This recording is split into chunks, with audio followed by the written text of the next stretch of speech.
for taking the time to get naked with us. If you'd like to bear it all with me, get in touch. Your story is unique and valuable. Let's show it off.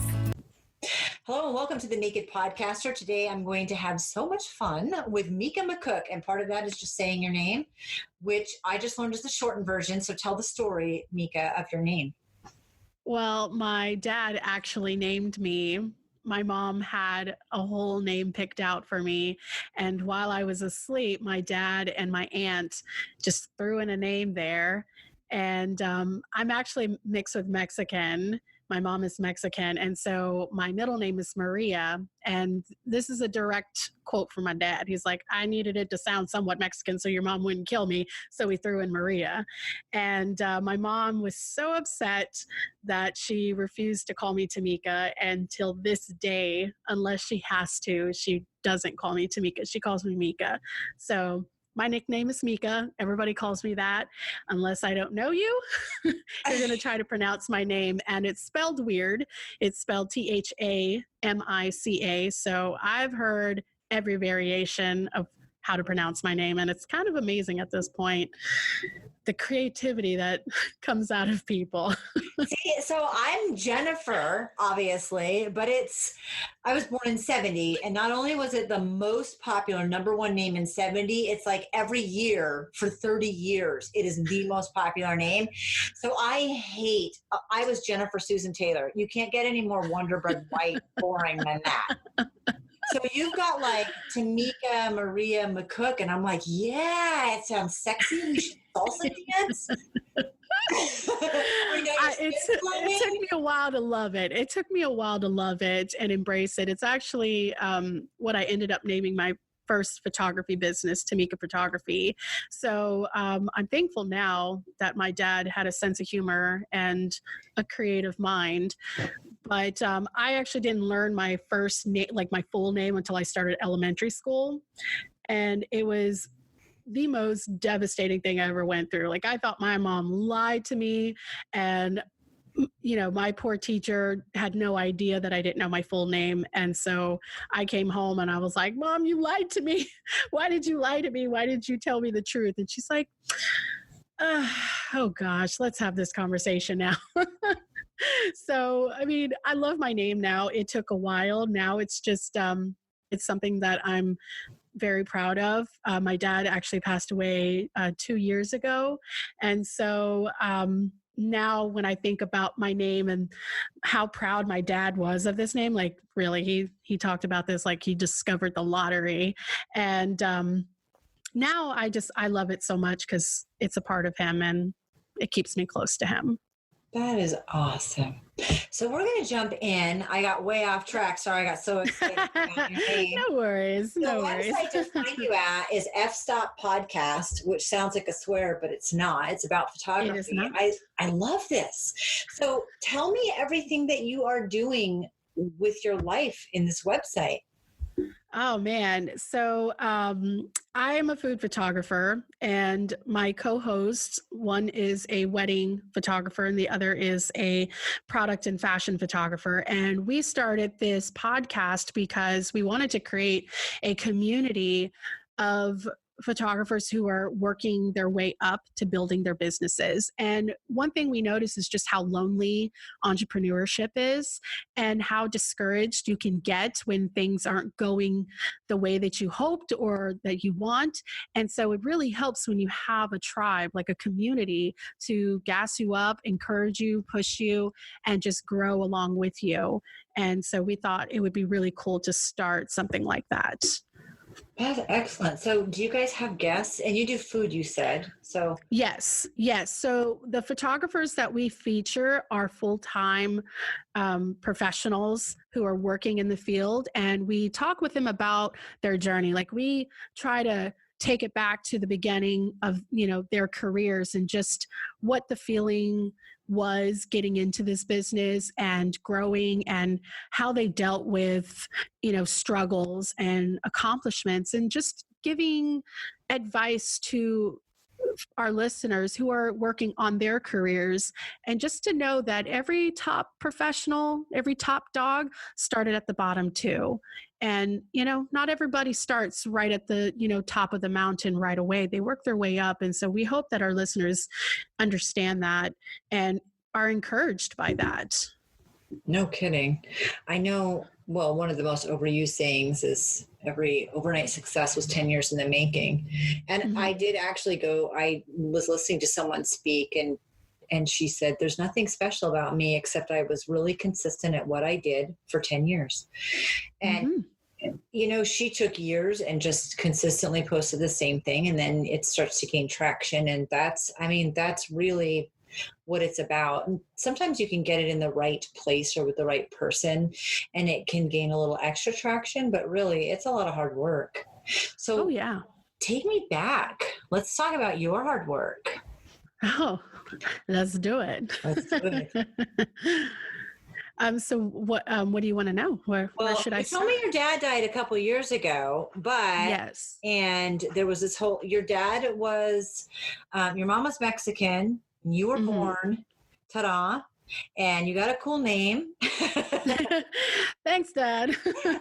Up above. Thanks, and then Dad. Sort of what happens, because I know some of your story, but I want you to tell our listeners about it, and kind of those struggles that you went through. When did the struggling start, other than elementary school when you learned your real name?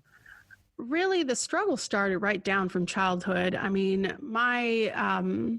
my dad went to prison when I was 5. So my mom was left with taking care of my brothers and I. And my mom has probably an 8th grade education, worked fast food restaurants, and she often had 2 or 3 jobs. So we moved around a lot. And oftentimes, we just didn't know if we were going to have a home or not. And things didn't really start, getting steady or consistent until around the time I was in middle school. And really that was because my brothers dropped out of school to help my mom pay bills. And so they really sacrificed a lot for me to finish high school and go on to college. And so I went on to college with, for me, this just giant tower of pressure on my shoulders. Like I felt like I had to be the best at everything because I had to make my family proud, because I was a first for a lot of things in my family. I was except for graduating, I was the second in my entire family, like extended, to graduate high school, but I was the first to go to college in my whole family. And so you have some family members who want me to fail just so that way they'll feel better about themselves. And then you have my family who are just so proud of me. And so having that kind of pressure on your shoulders, it does a lot to you. And I got real close to finishing. I was about a year away from finishing, and I just got to a point where I couldn't do this anymore. And I studied theater arts. I started theater arts when I was in the 8th grade. It's actually what got me out of trouble, because I was headed down that way. I was hanging out with the wrong kind of people. My brother kindly called them hood rats, but he didn't want me hanging around with bad influencers. And so I joined theater, bunch of nerdy kids, and I fell in love with that. And that was my love all through middle school, all through high school. And it's what I went to college for. And so this was just a giant part of my life. So when I left school, I had no idea what was next. I just knew that the track that I was on, which was to be a teacher, I didn't want to do that. And I wanted to leave Texas. I wanted to go to California, go to New York and work on theater, but I was so afraid that I would fail again that I just didn't. So I got a job, eventually got my own apartment, and yes, I was paying my bills, but I was so unhappy. And I'd say my depression was about a 10-year stretch, because every job that I worked at, it was just one shithole after the other. It wasn't what I wanted to do. And there's nothing more depressing than working in an office where everybody is doing exactly what they want, and you're there because of a paycheck. Like, it's such a hard feeling to be in that environment and to be happy and just to, look at things on the bright side. You really become bitter and depressed. So that's kind of what my life was. I paid my bills and then I went home because I didn't have time to do anything else. And for the longest time, I couldn't find something to be passionate about because I thought that the only thing I was ever good at was theater because it's my whole life. So what next? What am I good at? And that was the struggle for the longest time. And it wasn't until my husband, sat down with me and we talked about this. At the time, he was my boyfriend, but we talked about this. And I just told him, I hate my life. And that was the first time I ever said it out loud. I hate my life. Whatever this is, I hate it. And it's hard to even think of continuing life like this for 10 years, but I don't know what else to do. I'm not good at anything else other than typing, and I was good at theater, but I left that dream. So what now?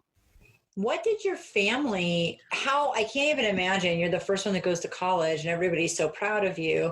And I know there are those that want you to fail, but what about your family in that conversation when you decided to stop? And what about teaching? I have so many questions. What about teaching did you not like? Because you could have taught something like the arts. And were you taking any types of art sort of classes like photography in college that really sparked you? Well, first, my family, they supported me completely and totally. My mom is my biggest cheerleader. I mean, there's nothing I can do that woman won't. I mean, she loves everything that I do. And I'm so thankful and grateful to have a mother like her, because she's always told me that I could do whatever it is that I want to do if I wanted it hard enough. And it's taken me a long time to believe that. So she was right there defending me. If anybody in my family had a question, they're like, why aren't you in school? My mom would jump right in and say, it's none of your business.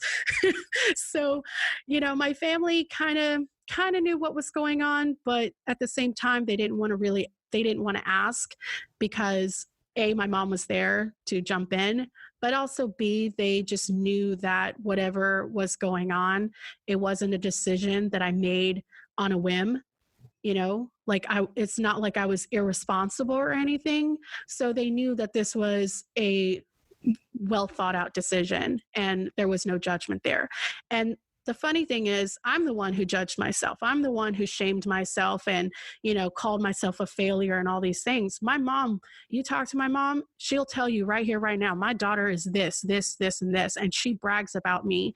And I never did that about myself. And the thing about teaching is I love teaching, and it's something that people have told me I'd be good at, but I don't like to live in small towns. And at the time, those are the only positions that would have been open. And I freaked out because I did not want to live in a small condensed town. Like, that's not the life that I wanted for myself. And when I was looking at my future, that's all that I saw. And I wanted to live in Austin. I wanted to live anywhere but a small town. So I freaked out and I panicked and I dropped out. And it was a decision that I knew that if I would have finished school, I would have regretted that just as much as I did regretting college, like leaving college. But the teaching part is actually fun. I love to see people learn. I love to be a part of that journey, mainly because I've learned so much from my teachers and they've changed my life so much. So I knew I would have been a great teacher. I just didn't want to teach in a small town. So I know it might sound silly, and I hope I don't offend anybody in a small town, but I grew up in the city. I'm a city girl and I want to stay in the city. So that's kind of where my head was at the time. And I was really going through this, I call it my hippie phase. I was like barefoot for 6 months, and I was all about the flowy skirts. I was very in tune with Woodstock and the mid 60s and just the freedom that came with it. And um, that's kind of where my head was at the time. And so I left school. It was a lot. It was a hard thing to deal with. There's no judgment on my part, but I was wondering where things were with you. I'm so glad that your mom and your family is so supportive. That would have been a really crushing blow. I mean, of course, we usually are our own worst critics, so I'm not surprised by that, but it's really good that you at least had support. So here you are, you have a boyfriend that clearly you liked because you married him and you're still together. Yes. And you finally just admit, like, I hate my life. I didn't want to finish college, but I don't want to do this. And I gave up my only dream that I've ever had, and I am not good at anything. So kind of that sounds a little bottomed out. And yes, you mentioned depression. Did you ever go to therapy? Were there things that you were doing to help with to make things more positive? No. At the time, I was just working in an office that I didn't get along with the team, and it was just a absolute miserable time for me. But honestly, I didn't really have the time to go see a therapist, but I have seen therapists before, and they have helped me work out my issues because I also have social anxiety, so that didn't help life much. But I did see therapists and counselors, and they helped me out. But I think the real problem, or the real root of it all, was that I wasn't pursuing something that brought passion out of me. And I was just pretty much punishing myself all these years, thinking that, well, this didn't work out because I wasn't, strong enough or consistent enough or anything enough to complete this, and that I had one more year. Why couldn't I just hold it out one more year? Like, those were conversations I had with myself through the next 10 years. And I just needed to let that go. And my husband really helped me come to terms with that I can either spend the rest of my life regretting that decision, or I can spend the rest of my life changing it. And he changed my life when he kind of encouraged me and pushed me to pursue photography and to give it a shot, because I wouldn't have done it on my own. I can say that wholeheartedly. I wouldn't have done it on my own. I mean, I continued my career on my own, but that initial encouragement and push is really because of him. I love the look that you got on your face when you started. I don't know, but I'm here to tell you folks. Talk to me a little bit about the social anxiety, and was that something your whole life? Was that impacting you in college? How was that? It impacted me definitely in college. It's actually around the time that I noticed something was off. I was made fun of a lot in elementary school because I moved around a lot. And on top of that, I lived with family that didn't really take good care of me. And so I got made fun of for it by the other kids. And so that kind of affected how I made friends. And when I started middle school, it was really hard for me because I didn't know anybody, and I was so afraid to talk to people because I was afraid that they would make fun of me. And at the time in 6th grade, I thought maybe something was off, because there's one thing about being nervous, but it's another thing to be absolutely terrified. But then I made friends and it went away. And when I went to high school, all my friends from middle school went to high school. So it's not like I had to get to know anybody new. But then I went to college, and I went to college in a different city, and I didn't know anybody. I didn't have no friends, nothing. And I actually didn't make my first friend until 2 months later, when I met my best friend. And I used to call my mom every single day crying and telling her that something's wrong with me because I'm so scared to talk to people. And what if they don't like me? And what if I can't make any friends? And what if I'm not cut out for this? And what if I made a mistake? Like, I used to call my mom every day for 2 months, and I'm the youngest and I'm the baby girl. So my mom was just torn apart because she didn't know what to do, and she didn't know how to save me. But this was something that I had to work out on my own. But it wasn't until I met my best friend 2 months later that she introduced me to the rest of the theater department. And from there, I made friends. And college really changed after that. But the first 2 months, it was so terrible. Like, I spent my birthday alone, and somebody talked to me at a vending machine, and I freaked out, and I ran up to my room and I cried. Like, I was so scared to the people that I talked to during that time were either opening doors and I was saying thank you, or it was me saying here to the professor when he'd call out my name. But other than that, I was so scared to talk to people. And, I did make a friend here and there, but they weren't really people that I would normally hang out with. I really wanted somebody to talk to me. So I just made friends with the first person that, looked my way and talked to me, even though I was like terrified as heck to talk to them. But once I met my best friend, Nikki, that girl I have these people in my life who just encouraged me and pushed me to be something, or just to put myself out there and to help me see that I can do these things and I'm not this terrible person. So she's still my best friend. She was my maid of honor. Yay. Isn't it great? Yay. When somebody sees you? I think a lot of us, I think everybody, but I think a big thing is just really, really wanting to be seen for who we are and have it be okay. And yes. That fear of rejection or not fitting in, or it's so silly because we're all so different, and that's a cool thing. But I get what you're saying. And college, I always felt like college is when you can really relax and be yourself and lean into that, but you have to be ready and comfortable to do that, which we're not. So it does take a little time and effort. So Nikki's still around. What was her role? Because I know your husband, he really encouraged you. Talk to me about hitting the point where you say you hate your life. That it's hard for the other person because they're part of your life. Yes, it was really hard for my husband to see me this way, because from what he explains to me, explained to me, is he said that, you are one of the most stubborn, headstrong women I've ever met.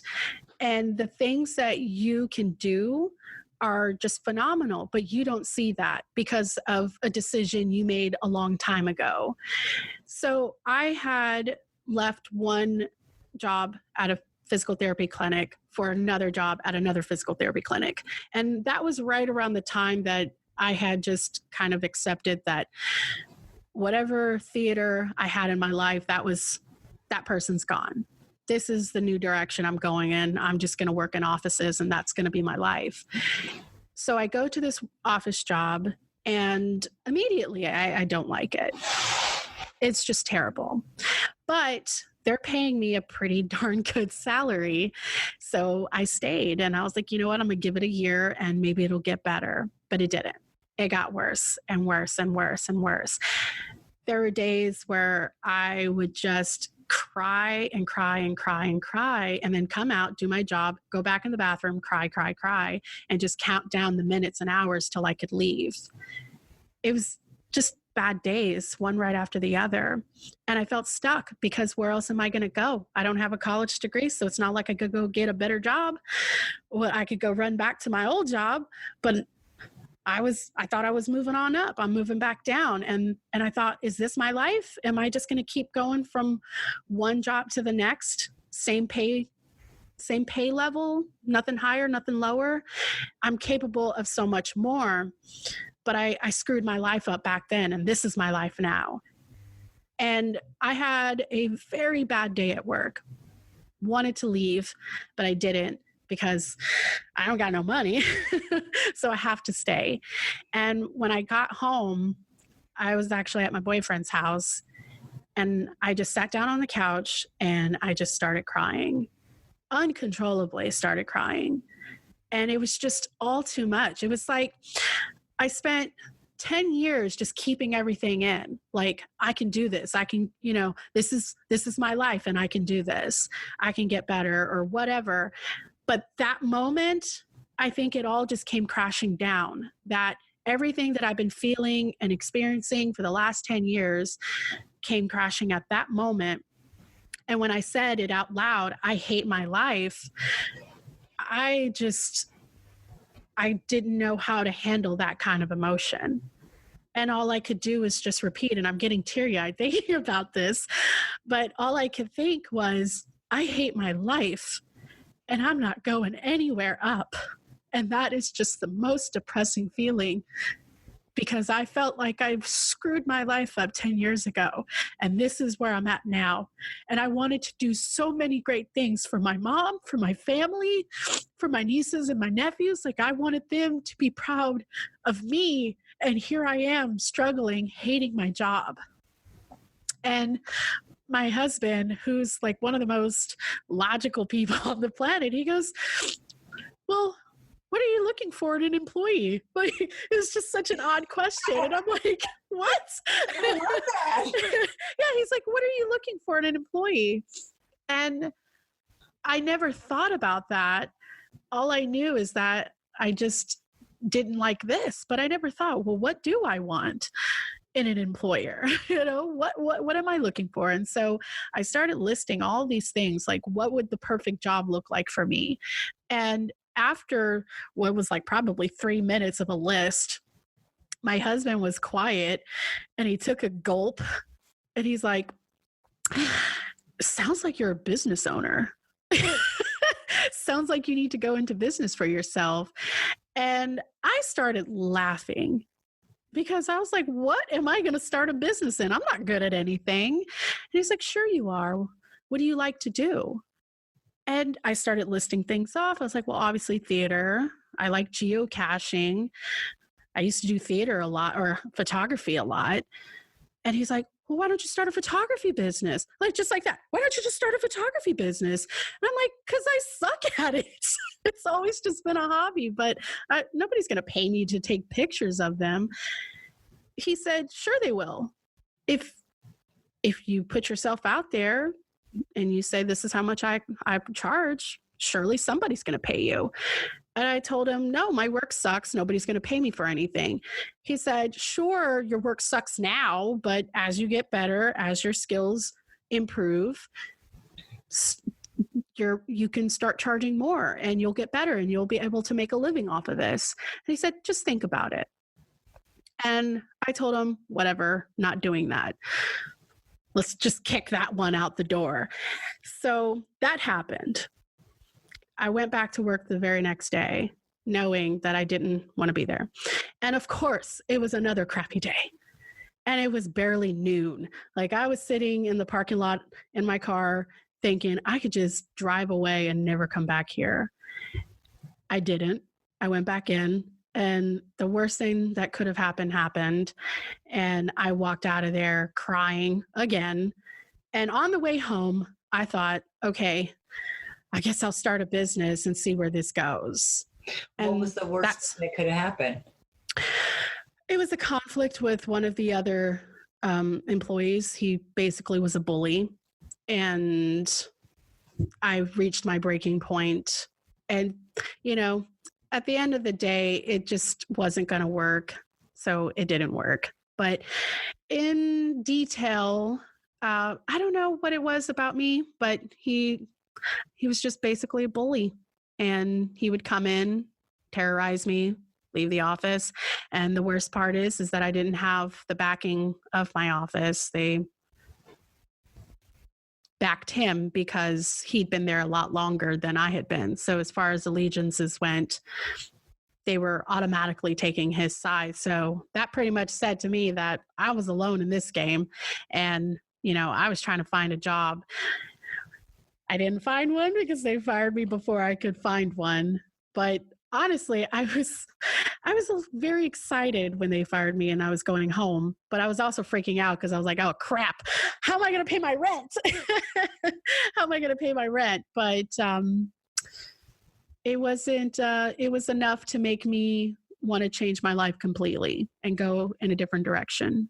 Was there a point when you realized or came to terms with the fact that you're punishing yourself for this? Yes. Okay. I mean, because you are, and I'm not minimizing what was happening at work, but you are making yourself suffer for this. Oh, yeah. I mean, like you're just kicking yourself over and over again. I agree.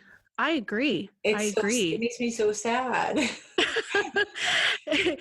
People who know me will not be surprised by this because I am so hard on myself, harder than I'd say most people are. And the reason I am this way is because I've always felt like, I have to be hard on myself. The minute I'm not is the minute I get lazy. But there comes a point where it's a little bit ridiculous, And when I was talking about like leaving school and feeling so guilty about it and just wondering like, I can't make this business work, I quit school. And my husband was like, look, I get it, but man, that was 10 years ago. Quit punishing yourself for a decision you made when you were going through a very hard time in life. And you were young when you made that decision. It's different now. So let it go. Like you're never going to be able to move on with your life if you can't let that go, and just own it and accept it. It's a part of your past, but it doesn't define your future. It doesn't mean that, this is it for you. You are as happy as you want to be. And that to me was like, just groundbreaking, like, holy crap. Like, I am what? As happy. Yeah. It's like, you mean I'm in control of my happiness? What? He's like the smartest thing ever. What about Nikki? What was he saying about this? Nikki was just a wonderful listener. That's her skill. She is amazing at being supportive, encouraging. And she was there when I left school. So she knows what I was going through. And when I told her, she was the first person I told that I wasn't coming back to school. And she knew that it's not what she wanted me to do, but she understood why I was doing it. So every time I would call her and I would just tell her, complain to her about how, about everything, she was there listening and offering me advice. Like, this is, when you let these things define you or control you, then you're letting the other force win. And you just you gotta hold on. You gotta be patient. You gotta believe that something better is coming along. And Nikki is one of the most patient people I've ever met. Like, homegirl can wait for a lot of things, and I can't even wait for the gas tank to fill up. Like, I'm like snapping my fingers like, come on, let's go. I gotta be somewhere. But she teaches me to just trust the path that I'm on, contribute as much as I can to it, and push myself as much as possible, but also trust that I can do this, I am doing this, and I will continue to do it. And I love that about her. I mean, I talk to her all the time. We text all the time. We can look at each other and know exactly what the other is saying and just start cracking up. So to have someone like her on my side cheering me on, honestly, I wouldn't have made it as far as I have without her, my husband, now Kayla and Cheyenne, who are part of my tribe now. I mean, they really have been such a support unit for me. But she's been my ride or die for over 10 years. I mean, our friendship, we met in 2004, was it the fall of 2004?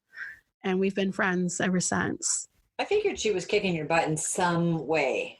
Oh, yeah. Because my best friend's the same way. So whenever I talk myself down, she tells me, you're not going to be talking about my best friend like that. Don't be talking about my friend like that. And how can you talk to yourself like that, but encourage and push other people? So she's always called me out anytime I'm being really tough on myself and putting myself down. She's right there to correct me and say, that's not how a queen talks. That's not how a queen treats herself. And I'm like, yeah, Oh, she's God. right. She's right. Your husband tells you, he asks such great questions. They're planting seed and thinking questions. He asks you, well, what does your ideal job look like? What do you Mhm. like to do? That's really, I mean, like life coach stamp, you know. Yes.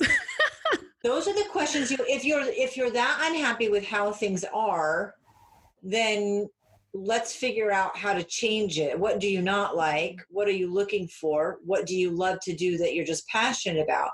So you were like, photography is a hobby and I'm not good at it, so that's not going to happen. So, but then you lose your job. Mhm. So what happened next? So what happened next is I actually went back to my old job, and I loved it.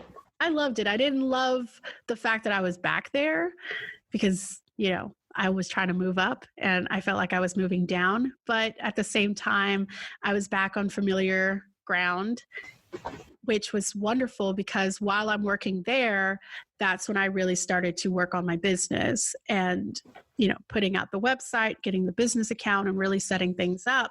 And right around that time, I decided to start my business, and I did an Indiegogo campaign, and I raised enough money to purchase a professional camera. And that's how I got started doing like family photo shoots and senior sessions. And from there, referrals went out, and that's how I started booking, more and more clients. But my coworker, Charlotte, was like, hey, you have a camera, a really nice camera. So we can start a food blog, because the key to a food blog are really good pictures. So we're starting a food blog. And I was like, okay. I don't know anything about food photography, but okay. So I took my first food photo, and that was all she wrote. And I fell in love with food photography. And we started our food blog, Let's Talk About It blog. And that's my baby right there too. And Charlotte and I are really close friends, and we built this blog together. And that actually started me into wanting to go back to school, because I wanted to learn as much as I could about food photography. And I wanted the photos on our blog to be the best that they could be. I didn't want to just be a food blog. I wanted to be a really good food blog. And I went back to school at ACC, which I'm still at. I'm studying not food photography, but I'm studying photography. And hopefully I'm graduating next year, 2020. Got a few more classes left, and I'll be getting my associates in photography, which I'm very, very, very proud of and excited for. Look at that. So things have really, really changed. And I'd say in the last 3 years, I left my office job to pursue photography and to go back to school. And that's kind of how things really started to take off as far as what I'm doing today. So really, the craziness started with the food blog, because I fell in love with food photography, and it's what I want to do full time instead of family photography. How great that you raised money to buy yourself the camera. That's phenomenal, because that's not really easy to do. So Not at all. You Not were at not all. afraid to market yourself in that way. I mean, when you decided you wanted something. No. And at the time when I did the Indiegogo campaign, and it's still a dream and goal of mine, I wanted to do more photo shoots for low income families, because I know that photography is super important, because I don't have any pictures of myself as a baby. We moved around that much that we lost a lot of things over the years. I think the first photo I've seen of myself, I was in kindergarten, and that's because my high school counselor gave me that picture, because I didn't have a picture to contribute to the yearbook. And so she took out the picture of my file, and she's like, here, you can submit this. And that was like the first photo I saw of myself as a kid. So I've always thought, wow, what did my brothers look like as babies? What did we look like as babies? And it's a part of my life that just is missing. So I wanted to be able to provide beautiful family photos for low income families. And that's something I still would love to do. when my business is where I want it to be. It's something that I plan to do for, like Christmas mini sessions. And I just want it to be through a charity, through some kind of organization where I can do mini sessions. Because even though I focus on food photography, it really still is important to me to be able to give back to organizations that helped me as a kid. I never saw a picture of myself as a child. It's so interesting because no one else has ever talked about that. And then it was about 20 years ago, maybe a little bit more, but I mean, I was over 30, I'd say, right around there. My sister found a box of negatives in my mother's basement and took them. And then she and I developed them all. And we would just do batches at a time, and we watched ourselves grow up. And it was so interesting. We grew up in tons of dysfunction with all kinds of crazy stuff. And was seeing myself as a baby, like, oh my gosh, there was a time when my parents loved each other and they wanted us, And yes. I got to see that through, I completely get it. You have no idea. If you have pictures of yourself as a little kid, you'd kind of take it for granted. But if you don't see yourself, if you don't have that kind of relationship and how things worked, but it's really hard to not have that connection to who you are. So I love that you want to. And my favorite pictures were the candid pictures, the pictures that post, Oh yes. So I love that is a heartstring, you thinking about doing that for other people. Even though food, it was a happy accident that food is your passion, which is hard. That's a tough subject to take a picture of. I love that you want to go back and give that back. That is a gift. That's a gift, and people don't realize it until later. But I love that. Oh yeah. So you went back to your old job, which was. Now I want to ask you about your mindset at that point, because you lost a job and it was a relief, and the seeds planted, and you go back to your old job where obviously you fit in. At what point did you make the mindset change that this job was paying your bills and funding your passion? Well, really, it was just a matter of I needed a job right then and there. And my husband actually talked some logic into me, because that's what he does. He said, look, this will be the last office job you ever take, because you're growing a business and that business is going to take care of you in the future. So take this job, do your work, and do it well, and make sure you set that boundary that this is a job, it takes care of your bills, but it's not something you're going to do forever. And set a timeline of when you would like to leave and work as hard as you can to get to that point. And the year before I left, we actually made a plan. It was right down to January 1st, the year before I left. And we said, okay, by the end of this year, I'm leaving. And I'm going to go to school. That's the goal. And that's what happened. And I went back to school, and it was the craziest feeling to know that this is it. This is all. And I think that knowing that this was it for me, the last office job I was ever going to take, made me work even harder to make my business work, to grow my business and to make that money. And even today, like, my business isn't where I want it to be, but man, I can see that happening. And I'm willing to work as hard as I have to for as long as I have to. And I know that I can do it. And that was so much different than where I was when I left school and took off an office job. I just didn't know where I was going to end up. But this time around, when I went back to my previous job, I went back not feeling ashamed, not feeling embarrassed, but like I had a plan. And that was so different. So different. Isn't that great? And I even had a different mindset. Like, anything my boss said to me, I mean, sure, I got annoyed by it, but it didn't define the rest of my day. It was just like, okay, you're going to piss me off today. Well, I'm going to go home. I'm going to work on my business. I'm going to get closer to where I want to be. I'm not going to be here forever. You are. You know what I mean? So it was such a different feeling, even though most of everybody that I worked around, they were doing what they wanted to do. But I guess the difference is I had something to go home to. Yeah, it is different. And if that's what they want to do, there's no shame in that. That's not at all. That they found where they fit, and that is where they want. It's when you don't fit that it's the problem.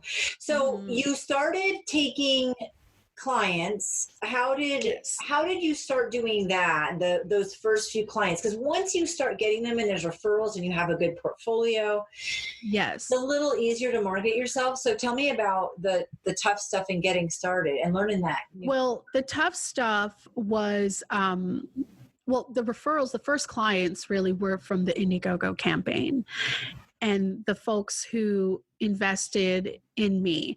And I was messaging people every single day. Like I may have annoyed several people, but I think that by showing how passionate and how much I wanted this, it may have encouraged people, or, everybody wants to be part of a story of making it happen. And so really the start of my business really started through the people who believed in me by contributing to my Indiegogo. And from there, they referred me to their friends and families. And then they hired me, and then they referred me, and it just grew from there. That's amazing. Yeah. That's great. Yeah. So you were building business as you were purchasing your camera and all of that. That's really fantastic. So you're getting clients and you're taking pictures, and how cool that you went back to your old job with a different mindset, and then this whole other situation. Tell me about the blog. I mean, did you think she was crazy? Oh yeah. Charlotte she has taught me to be open-minded, because I'm so cautious. If it's too hot outside, I probably will wear double socks just so I won't burn my foot. Like, I'm one of the most paranoid people on the planet. And Charlotte is so carefree and willing to try anything. And I trust her completely and wholly. So when she came to me with this crazy idea, I thought she was nuts. But then I also thought, well, this is Charlotte. So, okay, it's not that out of the ordinary, but I really didn't even know what a food blog was. I was like, what, you just put pictures up of food, of recipes? Like, how does this work again? But when we actually did our first photo shoot, I had no idea what I was doing, but I was having so much fun, and it was fun doing it with her. And we eventually, how we started our blog, it didn't initially start out the way that it is. Like, we create recipes for books that we love to read, and it's a full course meal of, wrapped around the theme of the book, which is awesome because I love to read and so does she. So the fact that I get to be creative, I realized that as far as this blog goes, it's not necessarily theater that I was obsessed with. It was the fact that I love to create. And I guess for the longest time when I left school, I thought that theater was over for me, and it was, but it wasn't theater itself that drove me. It was the love of creating. So when I started Let's Talk About It with Charlotte, I fell in love because we were creating something very unique and something that was passionate to the both of us. So Let's Talk About It. You guys actually read a book and create a 4-course meal the 4-course meal you think you should eat for reading this book? Yeah. And we actually, Charlotte writes in the character. She writes in character. So it's basically fan fiction with food. That's the best way to describe it. And I handle, of course, the photography, but I also handle a lot of the behind the scenes, like making sure that the website is running and any press or submitting our blog to, magazines or stuff like that. Like, I handle a lot of the behind the scenes stuff. And so whenever Charlotte and I go to networking events, she is such a social butterfly. She talks to anybody and everybody. And I'm usually standing behind her like, hi, I'm with Charlotte. So it's a really cool balance in the blog. But yeah, it's been an interesting ride as far as the blog goes. And how cool was it that you discovered your love of food photography? Because that launched you in a totally different direction. Oh yeah.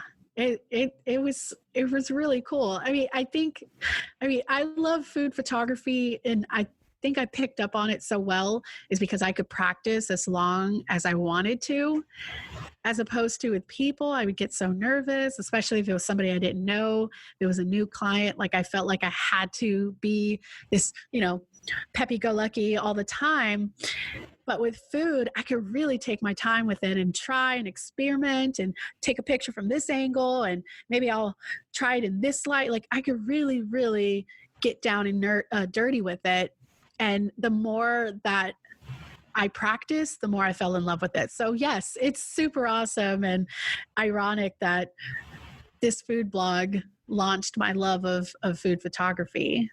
No kidding. I think it's fantastic. So then the woman, Charlotte, that you do that with is not on the podcast. No, Charlotte, her strengths are food, recipe development, writing, but she is not a photographer. Right. So you do that with her. How did the podcast idea come up? Well, the podcast idea came up because it came up through...